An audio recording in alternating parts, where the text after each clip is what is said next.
Assalamualaikum warahmatullahi wabarakatuh. Halo, apa kabar teman-teman semuanya? Perkenalkan, nama saya Rohimatus Soleha, NIM 21032110098 dari kelas A3 SD.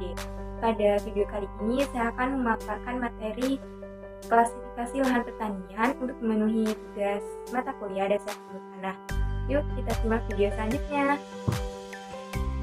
Yang pertama, pengertian klasifikasi lahan. Klasifikasi kemampuan lahan merupakan pengelompokan ke dalam kelas-kelas kemampuan lahan yang sesuai dengan peruntukannya berdasarkan sifat-sifat yang merupakan potensi dan penghambat dalam penggunaan secara lestari dengan menilai lahan tersebut menggunakan parameter-parameter yang telah ditentukan. Sedangkan kesesuaian lahan adalah penggambaran tingkat kecocokan sebidang lahan untuk suatu penggunaan tertentu. Kemudian, yang kedua, klasifikasi lahan menurut USDA.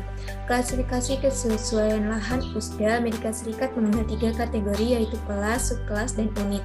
Penggolongan ini didasarkan atas kemampuan lahan tersebut untuk memproduksi pertanian secara umum tanpa menimbulkan kerusakan dalam jangka panjang.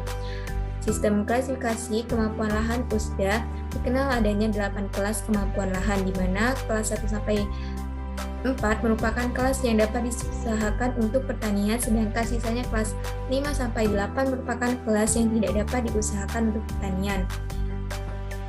Berikut klasifikasi kemampuan lahan menurut USDA. Yang pertama, kemampuan lahan tingkat kelas. Kemudian yang kedua, kemampuan lahan tingkat subkelas.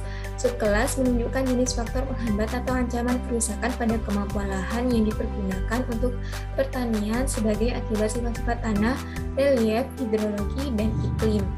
Terdapat beberapa jenis hambatan atau ancaman pada subkelas, yaitu subkelas E menunjukkan ancaman erosi atau tingkat erosi yang telah terjadi. Yang kedua, subkelas W menunjukkan bahwa tanah mempunyai hambatan yang disebabkan oleh drainase yang buruk. Yang ketiga, subkelas S menunjukkan hambatan pada daerah perakaran yang disebabkan dalam lapisan tanah terdapatnya batu yang dapat menghambat perkembangan akar. Yang keempat, subkelas C menunjukkan adanya faktor iklim, temperatur, dan curah hujan menjadi pembatas penggunaan lahan. Untuk selanjutnya, yang ketiga, kemampuan lahan tingkat unit. Kemampuan lahan dalam tingkat unit memberikan keterangan yang lebih spesifik daripada subkelas. Lahan tingkat unit mempunyai sifat: yang pertama, kemampuan memproduksi tanaman pertanian; yang kedua, tindakan konservasi dan pengelolaan yang sama; yang ketiga, dengan pengelolaan yang sama akan menghasilkan produksi rata-rata kurang dari 25%. Untuk selanjutnya, klasifikasi kesesuaian lahan menurut FAO. Menurut kerangka FAO, pada tahun 1976 dikenal 2 macam kesesuaian lahan, yaitu kesesuaian lahan kualitatif dan kesesuaian lahan kuantitatif. Masing-masing kesesuaian lahan tersebut dapat dinilai secara aktual maupun potensial, atau kesesuaian lahan aktual dan kesesuaian lahan potensial. Kemudian struktur klasifikasi kesesuaian lahan menurut FAO tahun 1976. Yang pertama ada ordo. Ordo di sini keadaan kesesuaian lahan secara global. Pada tingkat ordo, kesesuaian lahan dibedakan antara lahan yang tergolong sesuai dan lahan yang tergolong tidak sesuai atau N. Kelas. Yang kedua, kelas. Keadaan tingkat kesesuaian dalam tingkat ordo. Pada tingkat kelas, lahan yang tergolong ordo sesuai atau S dibedakan ke dalam jadi 3 kelas, yaitu lahan sangat sesuai S1, cukup sesuai S2, dan sesuai marginal S3.